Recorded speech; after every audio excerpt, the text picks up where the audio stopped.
மெதுவாக சத்தம் செய்தது. திடீரென்று ஒரு சத்தம், யாரோ சிரிப்பது போல காடு முழுவதும் ஒலித்தது. யாரது என்று சிறிய கண்கள் சுற்றி பார்த்தது.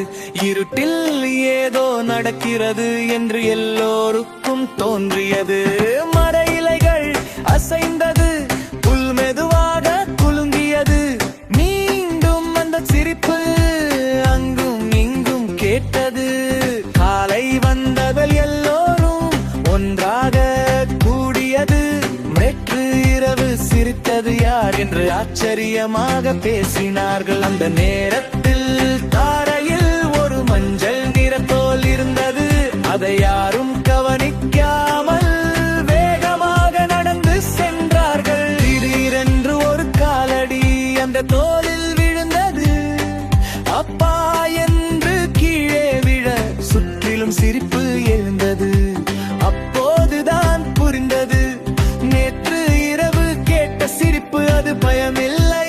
நண்பர்களே, ஒரு சிறிய கலாட்டாதான். ஒருவர் விழுந்தார், மற்றவர் சிரித்தார். மீண்டும் ஒருவர் நடந்தார், அவரும் கீழே விழுந்தார்.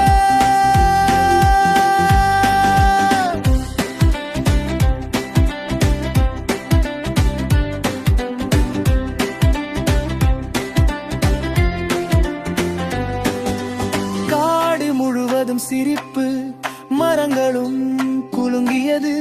பறவைகள் மேலிருந்து பார்த்து கிளுகிளு என்று சிரித்தது.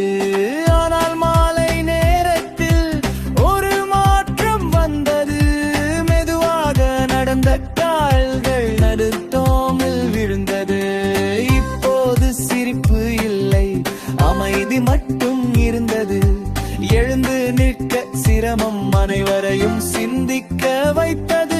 நாம் சிரித்துக் கொண்டோம், ஆனால் உதவி செய்யவில்லை என்று மெதுவாக ஒரு குரல் அமைதியில் கேட்டது.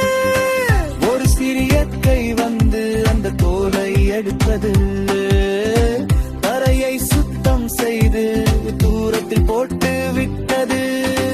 அந்த சிறிய செயல் பெரிய பாடம் கற்றது. சிரிப்போடு சேர்ந்து உதவி செய்யும் மனம் வேண்டும். அடுத்த நாள் காடு மீண்டும் சிரித்தது. ஆனால் இந்த முறை அன்பும் சேர்ந்து இருந்தது. மக்களை எழுந்தவரை பார்த்து சிரிப்பதை விட அவர்களுக்கு உதவுவதுதான்